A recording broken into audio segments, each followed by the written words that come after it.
मैं आपको कुछ बताना चाहती हूँ।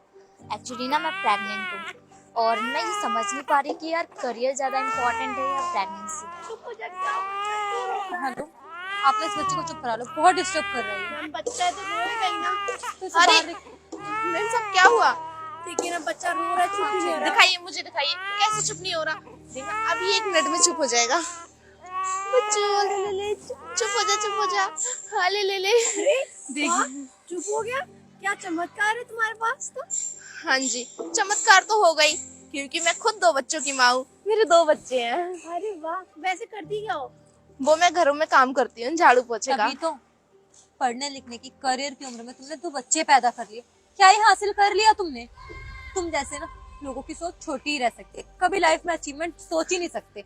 और तुम तो पढ़ी लिखी लग रही हो, और पढ़ी लिखी होने के बावजूद इतने पुराने ख्यालात, इतने पुराने थॉट कैसे रख सकता है कोई? मैम ये कहाँ लिखा है जो पढ़ा लिखा है वो बच्चे पैदा नहीं करेगा और जो गवार है सिर्फ वही बच्चे पैदा करता है? ये कहाँ का सेंस है आपका? हाँ, और मैं तो अपने बच्चों में बहुत खुश हूँ। हर रोज मैं सोसाइटी का काम करके जब भी घर पे जाती हूँ ना, उनका चेहरा देख के मेरी सारी थकान दूर हो जाती है। अच्छा, बड़े मुश्किल होता होगा ना मैनेज कर पाना 2 जिम्मेदारियां एक साथ। बिल्कुल भी नहीं, मेरे लिए तो कुछ मुश्किल नहीं है, बल्कि उनका रोना सुन के तो मेरे लिए जो मुश्किल होता है ना वो भी इजी हो जाता है। तुम्हें नहीं पता मैम, जो इंसान बाहर 12 घंटे काम करता है वो घर जाके 12 घंटे अपने बच्चों को भी देता है। उसके लिए 24 घंटे कोई बड़ी बात नहीं है। वो 24 घंटे काम कर सकता है, वो सिर्फ एक माँ ही कर सकती है। अरे हाउस वाइफ हो ना, इसलिए छोटी छोटी बातें बोलना बहुत इजी है। अरे मुझे पता है करियर को प्रायोरिटी देना कितना इम्पोर्टेंट होता है। तुमने अपनी लाइफ में बच्चों को प्रायोरिटी दी तो करियर को पीछे छोड़ दिया।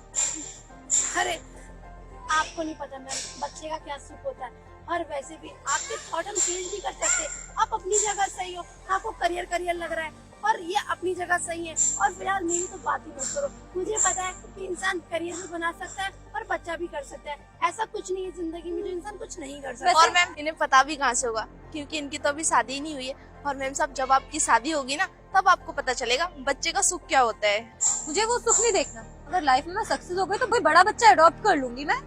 बच्चे के बचपने में जीने में बहुत प्रॉब्लम होती है, अपनी नींद सैक्रिफाइसेस करना बहुत ज्यादा, जो कि मेरे से तो नहीं होगा। अरे मैम जिससे आप सेक्रीफाइस करें ना वो एक माँ का सौभाग्य होता है, वो माँ की खुशी होती है जो एक घर में संतान देती है, उस घर को वारिस देती है। वो शायद आप कभी नहीं समझ पाओगे। और करियर करियर करते करते कहीं इंसान वो सारे सुख पीछे छोड़ देता है जो सिर्फ एक माँ ही समझ सकती है। चलो ठीक है, मान लिया। वैसे एज क्या है तुम दोनों की? मेरी 25 साल और 25 मेरी साल। 22। मानना पड़ेगा, 22 साल 25 साल और क्या 10-20 हजार रुपए कमाने वाले से शादी कर ली होगी और लाइफ तुम्हारी यही स्टॉप। पूरी जिंदगी हाथ पकड़ोगे, कुछ हासिल नहीं होगा। तुम दोनों तो डिपेंडेंट हो चुके हो ना। अरे पता है क्या, हमारे समाज की जो लड़कियां ना उनकी सोच ही यही है, बड़े हुए शादी किए, बच्चे पैदा किए, घर संभालो, जिम्मेदारियां खत्म। अरे अपनी लाइफ को प्रायोरिटी दोगे ना तो किसी पे डिपेंड होना नहीं पड़ेगा तुम्हें। अच्छी बात है मैम, आपकी जैसी सोच है। हाँ शायद आप जैसी बाकी लड़कियों की भी सोच होती होगी, लेकिन शायद मेरी जैसी सोच बहुत कम लोगों की हो पाती होगी। और मुझे इनके ऊपर ना तरस आ रहा है और ना ही अफसोस हो रहा है। ये अपनी जगह बहुत खुश है अपनी उस छोटी सी दुनिया में जो सिर्फ उन बच्चों से शुरू उन बच्चों पे खत्म है। और हाँ, जितना इन्होंने डिजर्व करा, जिन्होंने पाया, सब इन्हें मिला। और अपने बच्चे के लिए ये दिन रात मेहनत कर रही है ताकि वो आगे मुकाम पे बढ़ सके। अरे अब आप लोगों ने कुछ हासिल नहीं किया तो यही छोटी छोटी बातों को बोल के अपने कलेजे को ठंडक पहुंचा सकते हैं, उससे ज्यादा तो कुछ कर नहीं सकते। मुझे बिल्कुल भी अफसोस नहीं है क्योंकि मेरे पास सब कुछ है। और आप क्या कह रही थी, मैं घुट घुट के जी रही होंगी? मेरी लाइफ ऐसी बिल्कुल भी नहीं है। मैं बहुत खुश हूँ। बेशक मेरा पति महीने के 10 से 15 हजार कमाता है, लेकिन वो जितने भी कमाता है ना मैं उसमें संतुष्ट हूँ और बहुत खुश हूँ। क्या कर सकते हैं, अब जिससे शादी हो गई है उसके साथ रहना है तो मैनेज तो करना पड़ेगा ना। और झूठ बोल के अच्छी संतुष्टि दे लेती हूँ अपने आप को। छोड़िए मैम, आप भी इनको समझा रही हैं। आप अपने काम पे जाइए। मुझे नहीं लगता कि इनकी समझ में कभी वो बात समझ आएगी, क्योंकि जो एक औरत माँ बनती है वो सिर्फ वही समझ सकती है। और बच्चा करने से पहले की फीलिंग, बच्चा करने के बाद की फीलिंग, दोनों में बहुत डिफरेंस होता है, जमीन आसमान का। हाउस वाइफ हो ना तो ये छोटी छोटी बातें करना तुम्हारे लिए बहुत ईजी है। कभी तुम वर्किंग वुमेन बनोगी ना तब पता चलता कि वर्किंग वुमेन की लाइफ कितनी कॉम्प्लिकेटेड होती है। हाँ सीरियसली आपको लगता है मैं हाउसवाइफ हूँ? हाँ, तभी तो हुलिया देखो अपना, इतनी सी उम्र में जब तुम्हें जिंदगी जीनी चाहिए उस टाइम तुम किसी और की जिंदगी हाथ में लेके बैठी हो। अरे मैम मैंने मुंबई से अपनी पढ़ाई शुरू करी और उसके बाद ग्रेजुएशन के बाद मैंने यूपीएससी का एग्जाम दिया। और अच्छा, समझ गई। यूपीएससी का एग्जाम दिया, रह गया होगा। उसके बाद घर वालों ने सोचा कि पैसे क्यों वेस्ट करना, शादी करा देते हैं। और शादी के तुरंत बाद तुमने बच्चे पैदा कर लिए। शादी को कितना टाइम हुआ तुम्हारे? मैंने एग्जाम क्रॉस कर लिया मैम, और रिजल्ट आने से पहले मेरी शादी हुई थी। आसान नहीं था इस नन्ही सी जान के साथ पूरे डिस्ट्रिक्ट को संभालना। डिस्ट्रिक्ट मतलब आप कौन है वैसे? IPS Ruby Pandey.